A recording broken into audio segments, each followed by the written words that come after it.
Deal ആരോപണമില്ല. Deal ഇപ്പോൾ ചർച്ച ചെയ്ത് യാഥാർത്ഥ്യമായി വന്നിരിക്കുകയാണ്, പ്രകടമായി വന്നിരിക്കുകയാണ്. പാലക്കാട്ട് നോക്കിയാൽ മനസ്സിലാവും. അതുപോലെ തന്നെ മറ്റു പല സീറ്റുകളിലും നോക്കിയാൽ വളരെ പ്രകടമാണ്. തിരുവനന്തപുരത്ത് നോക്കിയാൽ വളരെ പ്രകടമാണ്. ഈ ഇടതുപക്ഷം ഒരു കാര്യമായ സ്ഥാനാർത്ഥിയെ നിർത്തേണ്ട സ്ഥലത്തൊക്കെ പേരിനൊരു സ്ഥാനാർത്ഥിയെ നിർത്തിക്കൊടുത്താൽ അതിൻ്റെ അർത്ഥം എന്താ?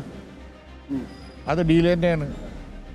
അത് ഡീൽ എന്ന് പറഞ്ഞാൽ അവർ വിചാരിച്ചത് അപ്രധാന സ്ഥാനാർത്ഥികളെ നിർത്തിയാൽ, അല്ലെങ്കിൽ സാധാരണഗതിയിൽ അവർ നിർത്തുമായിരുന്ന കൺവെൻഷണൽ രീതി ഒഴിവാക്കി BJPയും UDFും മത്സരിക്കുന്ന സ്ഥലത്ത് മൈനോറിറ്റി വോട്ട് ലക്ഷ്യം വെച്ച് ഒരു സ്ഥാനാർത്ഥിയെ ഇടതുപക്ഷം നിർത്തിയാൽ, പാലക്കാട് ഫോർ എക്സാമ്പിൾ നിർത്തിയാൽ, അത് അവർ UDFിൻ്റെ വോട്ട് ഭിന്നിപ്പിക്കാം.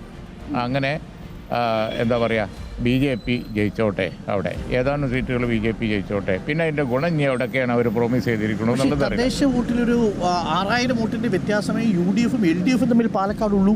അപ്പോൾ LDF അവിടെ വിജയിച്ച് കയറാമെന്നൊരു ആത്മവിശ്വാസത്തോടു കൂടിയാണ് നിർത്തിയതെങ്കിലോ റസാക്കിനെ? എന്തിനാ തദ്ദേശത്തിലേക്ക് പോകുന്നത്? ഇപ്പോൾ അടുത്ത് നടന്ന അസംബ്ലി തെരഞ്ഞെടുപ്പിനല്ലേ പാലക്കാട് 18000 വോട്ട് ഞങ്ങൾക്കുണ്ട് അവിടെ. LDF 3-ാം സ്ഥാനത്താണ്. 3-ാം സ്ഥാനത്തുള്ള പാർട്ടി അവിടെ ഇപ്പോൾ നിർത്തിയിരിക്കുന്ന സ്ഥാനാർത്ഥി ഒരു സ്വതന്ത്രൻ, അവിടെ വ്യാപാര വ്യവസായ രംഗത്തൊക്കെ ഉള്ള ആള്. അപ്പോൾ UDF വോട്ട് പിടിച്ച BJP അങ്ങ് ജയിച്ച് പോയിക്കോട്ടെ എന്ന് വിചാരിച്ച് നിർത്തിയതാണെന്ന് ആരോപണമല്ല, കണ്ട എല്ലാവർക്കും മനസ്സിലാവും. അതാ പ്രകടമായി ചെയ്യരുതായിരുന്നു. അവർ മറുപടി പറയുന്നത് മലമ്പുഴയിൽ നോക്കൂ, തിരിച്ചൊരു ഡീലല്ലേ ഉള്ളത് എന്നാണ്. അത് പറഞ്ഞുണ്ടാക്കാൻ നോക്കിയിട്ട് കാര്യമില്ല.